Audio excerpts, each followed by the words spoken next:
What's up, Variant Nation, and welcome to another episode of Variant the Podcast. I am your co-host, Arris Quinones, with other co-host, Tim Connolly. And today, we're talking about superpowers, Tim. That's right. Super freaking powers. That's right. It's the age-old question. Yeah. More specifically, what superpower would you have or would you want if a genie was going to grant you one? Only one. Only one. What would you choose to have? And you have to stay with it for the rest of your life. That's right. Yeah, it is probably the oldest question asked in all of geekdom. Mm-hmm. My son, he walked up to me the other day and he said, "Hey, Dad, if you could have one superpower, what would it be?" And, of course, having had this conversation about 500,000 times since I was the age of like 5 or 6 years old, I immediately said, "Oh, this would be fun to talk about on the podcast." Which is hilarious because it's these conversations that are the ones that you don't think about right away, but they're the most obvious conversations to have.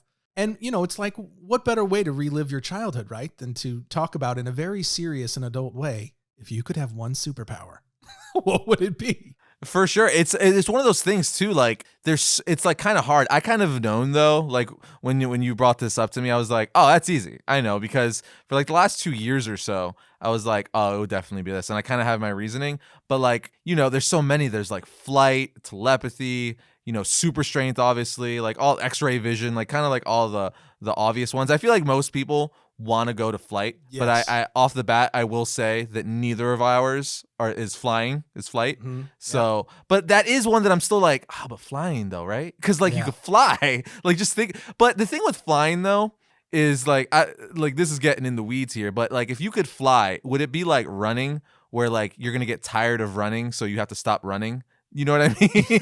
You know what I mean? Or like, I don't know. Can you just fly and not get tired and sit there like in a hover? You know what I mean? I would imagine that, like Superman, where you just fly and hover off the ground if you want to. But these are the questions that have to be asked. These are the questions that both need to be discussed and answered. Yes. This is what we do here. We dissect on Variant. That's what we're here to do today. Is flying like running? Do you get tired and have to stop, meaning you fall to the ground and die?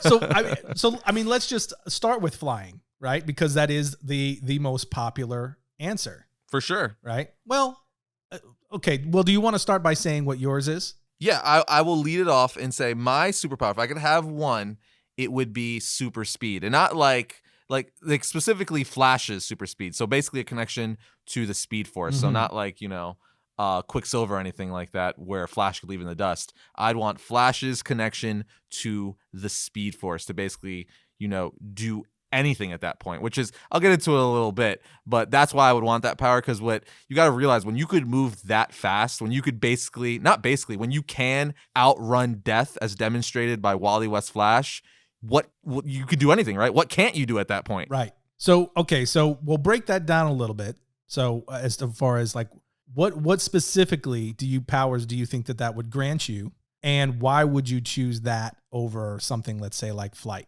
As far as like the compare and contrast? Well, I feel like with flight, or I feel like with super speed, you basically are invulnerable in the sense to where nothing's going to phase you. Because one, you see the world in slow motion, essentially. So no attack or attacker is going to be able to hit or harm you. And two, you could move your molecules so fast, you could phase through anything. So it also, with super speed, you also can walk through walls or anything. You know what I mean? Like Flash once boarded a crashing plane to vibrate so fast, he shifted himself and everyone on board, and the plane's molecules so fast, the plane and everyone on board phased through a bridge, so they landed safely in the water and didn't crash into the bridge. So just the limitations are like nearly endless, as long as you're able to control and master basically your body and molecules. I mean, time travel, sure, you don't really want to mess with that, but if you do want to do it,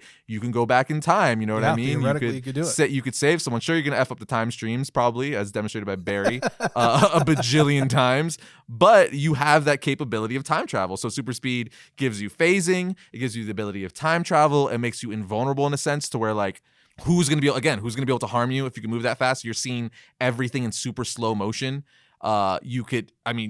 Traveling would be a breeze, right?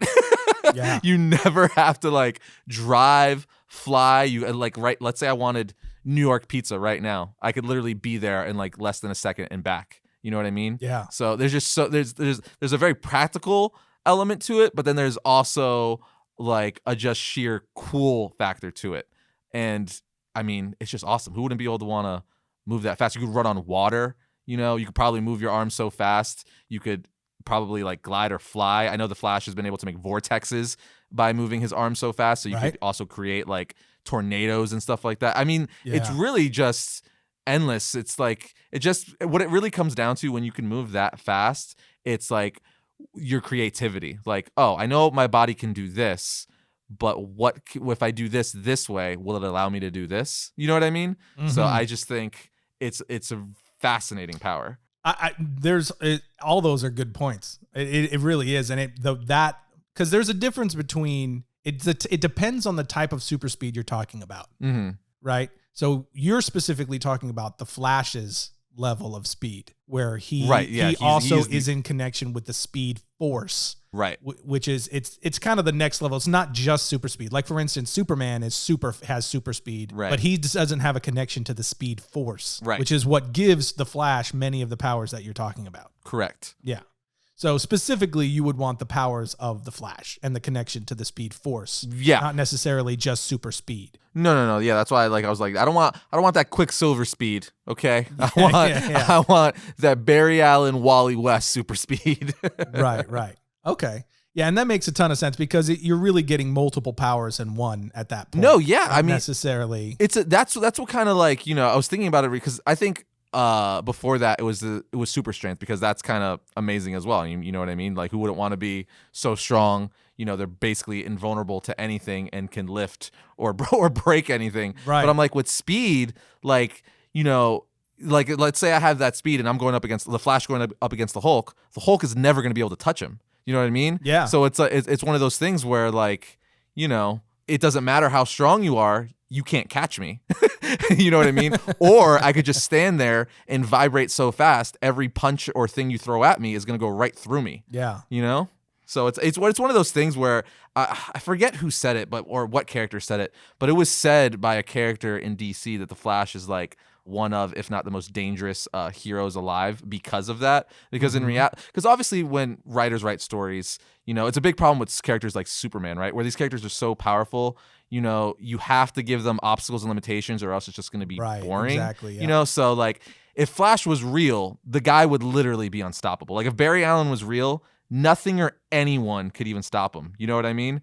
So which would be in our situation, where if we were really like connected to the Speed Force and we mastered it like Wally West or Barry Allen, I mean, we could rule the world if we wanted to. You know what I mean? Because who's going to do something? Who's going to stop us? I love how I'm going to like evil villain. Like, who's going to stop me? Who's going to stop me? Try to catch me. Clearly, what I'm saying is I would be Reverse Flash. Clearly, yeah, you're demonstrating some scary villain tendencies here. No, dude, that would be awesome, because that's another thing too. Like, thinking in that sense, like, how cool would it be to, like, if I had that super speed, to go over to, like, you know, any of these countries or any situation where someone's being like held up, or, you know, even a war or something like that, and you just go in there single-handedly, like, because again, you're going in like bullet time, and just push all the missiles out of the way, stop all the bullets, move the gun out of that person's face. You could do so much good with it too. So it's just, yes, that one. Okay, I think those are all very fair points, and obviously that would be a lot of those would be fun toys to play with if you actually had them. So mine has actually changed many times over the years as I've grown. My answer to this question, because of course, in being giant nerds and geeks ourselves, we have talked about this conversation, as many of you who are listening have, in every age group as we've grown up. And mine has evolved over the years, whereas like when I was really young, it was flight. And then it was evolved to Hulk-like super strength. But now, hands down for me, is super intelligence. That one makes, I mean, I don't even have to argue. I'm like, that's a good one. Like, that's another one that I feel like I would have picked. But for me, I wanted one that was really powerful and also kind of had a fun factor, you know, where with the mind, that's a smart one in the sense of you could do anything. You can do anything. Yeah. So here's my reasoning why I would choose that even over this Flash-like super speed and connection to the Speed Force is if you have super intelligence, I could defeat the Flash because I would just like with Batman, I would just need to be aware of you. Right. That was it. And all I would need to do is be aware of you, then figure out how you're doing what you're doing. And then I would be able to figure out a way to shut it down. Great. You would invent the cold gun to slow down my molecules. And that was my point. You piece of crap. That's the point that I was getting to, is that Flash has several villains like Gorilla Grodd, who has actually figured out ways to tap into the Speed Force itself at times. And Captain Cold and some of these other characters who just create means of either slowing down or stopping the Flash. Look at Turtle. Right? Oh yeah, that was a great story arc, Josh Williamson. Yeah, which we now know it's because he's actually tapped into another one of the forces. But if you had super intelligence, you could create a machine that could replicate that. Right. Super intelligence, being the smartest person in the universe or even the world, theoretically you could defeat people even like Superman, who have the super speed and the strength and the X-ray vision and the vulnerability and the flight. So you would essentially become the ultimate expression of mind over matter, right? For sure. You would just be able to figure out a way to not just because intelligence isn't just solving a mathematical or scientific problem. No. Right. It's also figuring out human psychology and figuring out what makes a human being tick, being able to read a person's character, their physical tendencies, their physical ticks, their giveaways rather, to where you can start to predict how people are going to behave and create. We see this employed now by people that don't have super intelligence, right? Like where these people just figure out the human psyche and how people tend to react in certain conditions by the use of fear or whatever. And they create propaganda. They create all kinds of manipulations through technology or information streams or whatever to get people to react a specific way. Whether that's just purely to benefit them. I mean, that's what marketing and advertising is. It's just enticing the human psyche to get you to want a specific product. That's all it is. Well, if you had super intelligence, you would have the ultimate of that to where you could literally just dictate the course of entire civilizations at some point. But this is getting really sinister now. Yeah, I was going to say, like I'm talking about me with the speed. To another You're like level. talking about taking over the world. I went full brain. You're like, I can manipulate anyone to do my bidding. The exact same thing we do every night, Pinky. But yeah, but in the same way, like, here's my reasoning for why I wouldn't go with flight or super strength, and I would go with super intelligence. This is also why, because I'm like, when it comes to flight, just because we brought that up first, when it comes to flight, I'm like, man, that's the obvious. Like, who wouldn't want to fly? Because it's like a pure bird? fun factor is what it really is. And also the kind of the travel thing, it's like I could get anywhere at any time. But then you eliminate, it's like, well, if you go too high, do you get apoxia and you pass out and fall to the ground and die? Yeah. So but stuff like super strength, super, the ability or flight, and even super speed, at some point you're still human. So unless you have invulnerability of some kind, you're vulnerable, right? Whereas with super intelligence, yes, you're still vulnerable, but you can figure out solutions to all of those things. Yeah, it's kind of like the whole, almost like the Lex Luthor Batman thing, where they're both humans. But think about it, like Superman's number one villain is Lex Luthor, and he's constantly a thorn in his side. Not because he has superpowers of any kind, but because he's brilliant. So he invents and plots and comes up with these schemes that is able to combat and fights. He's able to fight Superman with. And same thing with Batman. Batman is Batman because he is the perfection, you know, of humanity essentially, and his brain is like the core of that. You know That's what I right. mean? He's Yep. the guy who thought of like a way. The whole thing of like, we say it all the time, but like the I'm Batman thing basically means I'm so smart I can figure out any way to defeat anyone. It's basically what it means. It's like, that's why I'm Batman. It's like, yeah, I figured it out. I'm Batman. You know what I mean? Exactly, I have a yes. contingency for everything because I'm incredibly smart. So it's kind of to that effect, but you know, maybe even on a greater level. Yeah, no, without any question. And that is really what it boils down to for me. It's like, well, if you have that, again, going back to say a Batman or a Lex Luthor or, you know, a Dr. Doom or even a Reed Richards, these are guys that their intelligence, they're human, but their intelligence is so great. And that for all of those cases, they're just really intelligent humans. They don't even have super intelligence, right? I'm talking about super intelligence that supersedes even the capacities of a human mind. I believe Amanda Waller briefly stated in a comic, like there was a big thing in DC and Batman for a while, I believe a year or two ago, where I believe it was Amanda Waller in a Suicide Squad book. Don't quote me on this, everyone listening, but it was said that Batman was meta or had meta like qualities because he was so smart. And I remember everyone was like, you can't make Batman meta, he's human. And it was kind of like, we're not saying he's meta, they're just saying he is so freaking like crazy, like good at what he does. It's like he's basically, it's like you've ascended essentially into this next level human. Yeah. And I mean, it does make sense because he is right there. And we made all those arguments in our recent why Batman is the smartest character right in or human in the DC universe. We made those arguments there.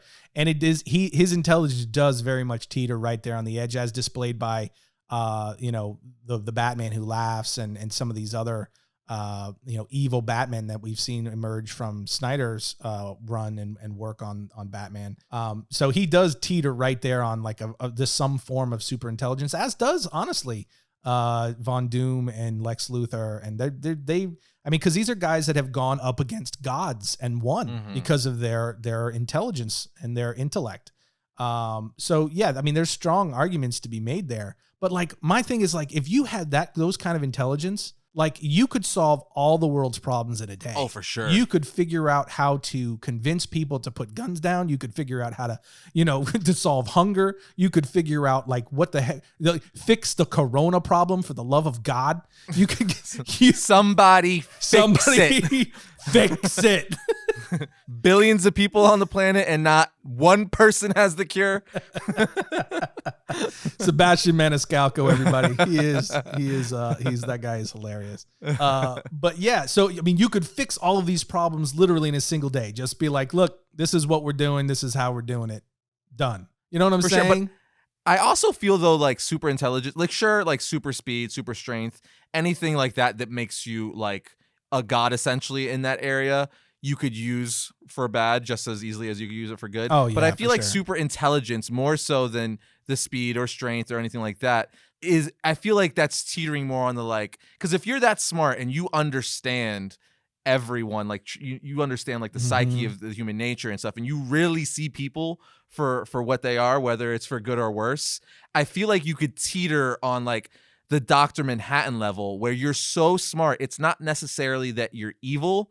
You just realize that in the grand scheme of things that seem big to us really don't matter. So you'll just be like flipping about it because it's like, yeah, but that doesn't matter in the grand scheme of space and time. So you know what I mean? Because you're just so beyond everyone else. You're almost become desensitized where you lose those human emotions and connections because you're just like, you know, you're basically like, you just don't understand. If you had my knowledge, you'd be where I'm at, but you don't get it. So you know what I mean? So I feel like it's like that one's kind of like a curse in a way too. You know what I mean?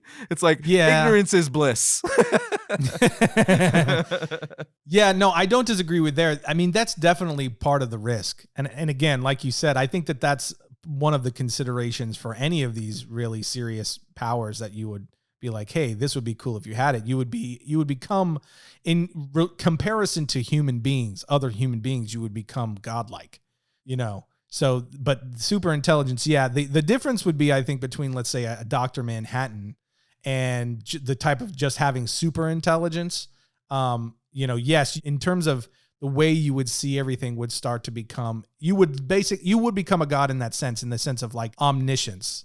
You would, not necessarily omnipresence, but like, or omnipotence, to where you can do anything in terms of power, or omnipresence being in multiple places at once, which is like, that's Dr. Manhattan. He can literally see the past, present, and future all at the same time, stuff like that, where he's got powers that you can't, they don't just automatically come with super intelligence, right? Mm-hmm. Whereas if you take just super intelligence by itself, you're going to become a god in a sense of, of that omniscience, to where you can, well, no, not omniscience, because you can't know what everyone is thinking actually, you know what I'm saying? But you can have a generalized sense of what people are going to think or what they're going to do just from a predictive standpoint. So you're going to have all of those things in place in one way or another. So it's very interesting to kind of assess, because you would become a god in that way of, you would be able to predict, and you would absolutely see the world around you and the other human beings around you in a very different way. And I think that's true even just on a human level. You see that with people that are really highly educated just in the world around you now. Oh, for sure. They tend to, there's that phrase, the God complex, that we have even just in our world now, that's in human psychology already. Yeah, which is why they say, it's hard to get along with, geniuses and stuff like that, because you can't really relate. You know what I mean? Like, stuff that, you're thinking or interested in, they're like, no, that's so below me. And that's, you know what I mean? Like, it just doesn't interest them, because their brain is open to so much more stuff. So that's a really interesting one. It's like, again, I feel like it's a gift and a curse, though. I think any superpower would be, really, in the end. Yeah. It's kind of like, that's one of the reasons I really love the Hulk, right? Is because it explores that idea of our greatest gift is also our greatest curse, right? Even our greatest strengths can be our greatest weaknesses if they're not controlled properly, if they're not addressed and kept under or placed in the proper context, or used in the right perspective, if they're not governed by something that is greater or equal to that of that that particular strength. So I think with any superpower, like your ability to fly, right? You could fly. Yeah, it'd be so cool and just sounds so benign, but it's like, well, what if you fly and you're flying really fast and you fly into a plane and you kill 250 people midair? But if you had super speed, you could phase through it.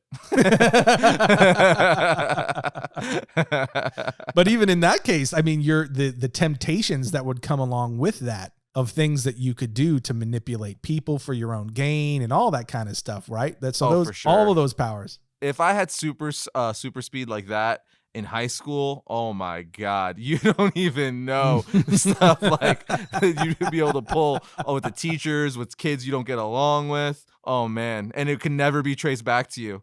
You know what I mean? Just the fact that you're saying it can never be traced back to me, it pretty much, I think, gives us all an idea you're where moving that so would go. fast, cameras can't pick you up, the human eye can't pick you up. You're literally a phantom. It would be like those scenes in The Incredibles with Dash, where he just puts a tack on the teacher's seat. Yes, but even like that, on a real stupid basic level, do you know the pranks I'd be able to pull on my wife? Oh my God. Are you kidding? Dude, the stuff I'd be able to do, like I could pretend our house is haunted because, I'm so fast I could basically be in two places at once, as demonstrated by Godspeed, and be like, no, there's a ghost right there, but I'm still right here because I'm just moving back and forth so quick. You would literally make your wife go insane, like actually insane, within a very short period of time. She would be in a straitjacket in a home, and you'd be trying to reverse it. I didn't mean it. I think I'd make you go insane too, because you'd be eating like some delicious, like, I don't know, like burger or something, and right as you're about to put it in your mouth, I come by and swipe it out of your hand. I just come running into your office, dude. This place is haunted for sure. We've been speculating for a long time, but now it's confirmed. Oh man, so much fun could be. I tell you one thing, I'd have the best haunted house on our block for Halloween. No joke. See, but I would too, but it would all be done through intelligence, you see. Oh, yeah. You right. would have And the then best if you were animatronics anyone has ever seen. Unbelievable. It would be lifelike. You'd and then have if you were Ultrons outdoing playing me, Frankenstein. And then if you were outdoing me for Halloween, I would just use my intelligence to figure out how to way to sabotage your Halloween. So what you're saying is we'd be arch nemesis. Nemesis? That's right. We would both be evil, apparently. Yeah. Both of us would be. Oh my God. It'd be like Despicable Me, you know? Oh, yes. Kind of like that rivalry they're having to be like, who's the best like villain? Like the brothers, like Despicable Me 3. Yes, exactly. So funny. You're definitely the one in the wig, though. I'm the bald one. Yeah. I think that is definitely apparent. as I quite literally razor my head. But I'm very curious to see what the variant nation, what powers they would pick and reasonings why, because that's really interesting. Because not everyone's gonna pick what we pick. I guarantee you someone's gonna have a really good argument for flight, super strength, or even like teleportation. That's another really good one, actually. That was a closer for me, like Nightcrawler being able to teleport. Mm-hmm. The thing that made me not pick it is because you have to be able to see or visualize where you're going. So if someone was to trap me in a box or say, I need you to get into this place, but I can't visualize it or have a picture of it, I can't get in there or I can't get out. So I'm like, no, not that one. But the cool factor with that would be dope. I just always think of X-Men X2, that opening scene in the White House where Nightcrawler is just freaking teleporting in and out, kicking people. At the time, I know like it's a little dated now, but when that came out, because this was before the MCU and like all these, massive superhero movies, when that scene came out, I don't know about you, but that like blew my freaking mind. I'm what is this? Yeah. This is a superhero movie.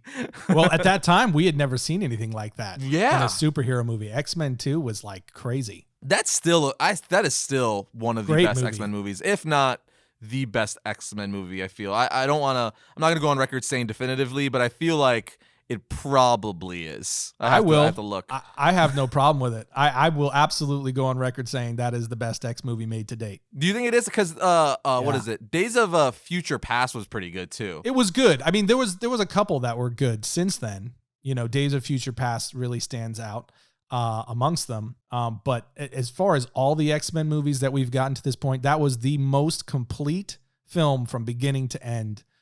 In terms of, the action, the story, the overall pacing of the film, the characters involved. It's great. Definitely the most memorable too, right? Just because like those Nightcrawler scenes alone, or the scene where they break into the X-Mansion and Wolverine has to fight them all off at night. Oh, yeah. Yeah. It just overall, it's just like as a superhero movie, as an action movie, but even also I would say this just a continuation of the story from the first film.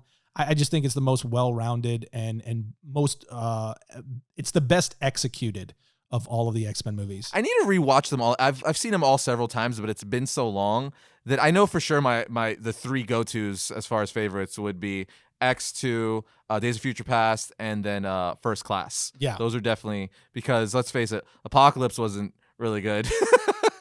Yeah, the Wolverine Origins movie, not great at all. Yeah, that was unfortunately a letdown. I will say I do still also have a soft spot for the first X-Men movie. Oh yeah, just because nostalgia alone. Yeah, I think that's also like one of the better ones is the first X-Men movie. I'm kind of like that with the Sam Raimi movies, like the first like the first one. Like I still love that movie and love the second. I actually still think they're good movies. The third one just obviously fell off the rails, but I still enjoy the first two Sam Raimi Spider-Man movies. Yeah, I would agree. I think the first one is a little bit tough. Dude, I have such good memories with that movie though that like I remember going to Toys R Us and getting an action figure from it. Like I have just a lot of good memories watching because this was a big thing when that movie came out. Like we never had a Spider-Man movie like this. So I remember there was all kinds of specials on TV, like Spider-Man documentaries with Stan Lee and all the not Ditko, but like a lot of the writers and stuff that wrote Spider-Man and drew Spider-Man over the years. And there was just like so much hype that like there was like that 4 months lead up there where it's just fond memories of that movie. Yeah, it has a lot of a nostalgia for me as well. But it's rewatching it now, which I did fairly recently with my kids. It's just got a lot of cheese, so it does have like it is a little harder to get for sure. through. But I'm also a fan of Power Rangers and stuff, so. Yes, you are. And that does answer that to some degree. Dude, Mighty Morphin is amazing. I don't even care. As they say, it's more phenomenal, Tim. It's more phenomenal. Yeah, I've never been able to get into that. But again, to be fair, it was a little bit after Yeah, I was my past time. your time.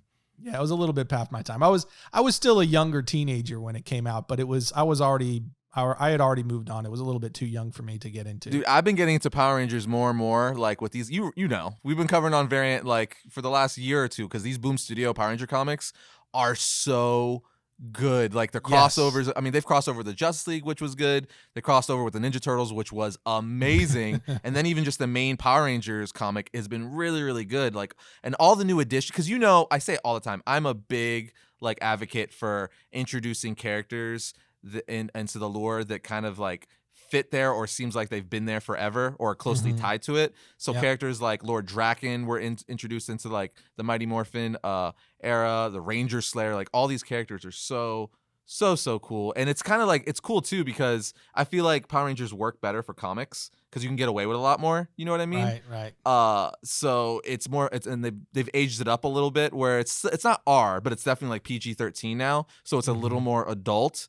So it just works better where it's a little darker and not, as cheesy and stuff as the original Power Rangers series and stuff like that.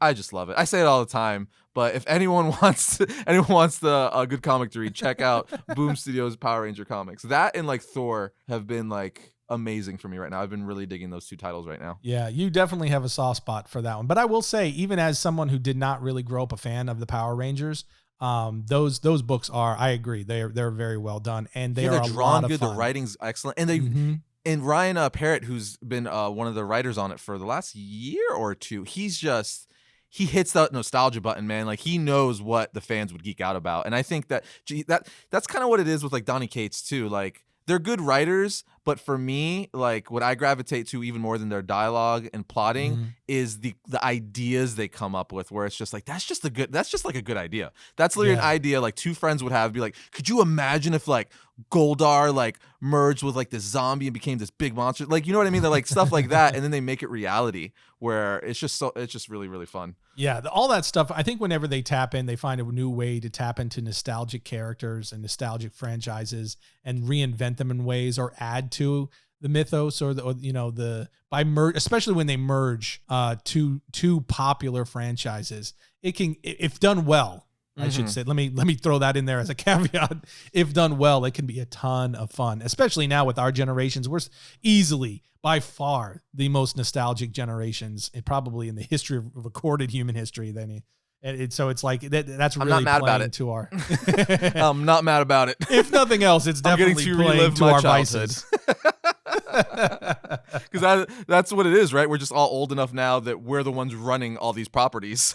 That's right. It's like I always say, man, you told us when we had the money and could pay for it, we could have it. Well, now we have the money, and now we have it. For sure.